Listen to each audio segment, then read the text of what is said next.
Antoine, mon collègue, est en train de mesurer avec le compas forestier le diamètre à 1,30 m de hauteur, le diamètre de l'arbre.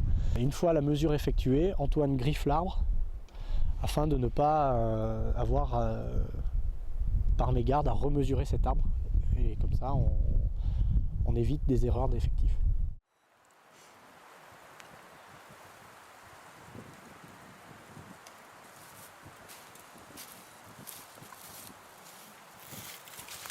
« 15 mètres 3. Donc vous avez pu constater, on mesure tous les arbres de la parcelle. Bon, dans le cas présent, on ne mesure que quelques arbres puisqu'il s'agit d'une éclaircie, mais si on devait faire une coupe rase de cette parcelle, on mesurerait tous les arbres. On les consigne dans un tableau d'inventaire.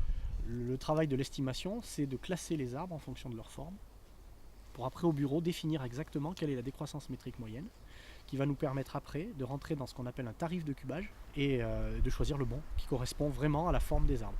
Aujourd'hui, on a un logiciel qui effectivement nous permet de rentrer directement en sélectionnant uniquement le tarif, le choix du tarif et la classe de diamètre nous donne directement le volume. Voilà, donc on a un gain de temps au bureau, l'informatique nous a simplifié la tâche à ce niveau-là. Mais les prises de mesure sur le terrain se font toujours à la main. Les outils ne sont pas suffisamment développés pour pouvoir faire un travail de précision dans des conditions de terrain. Alors vous voyez, au sol, on a quand même pas mal de régénération. On a des petits épicéas, des petits Douglas, qui nous donnent bon espoir sur la capacité de régénération naturelle de cette parcelle.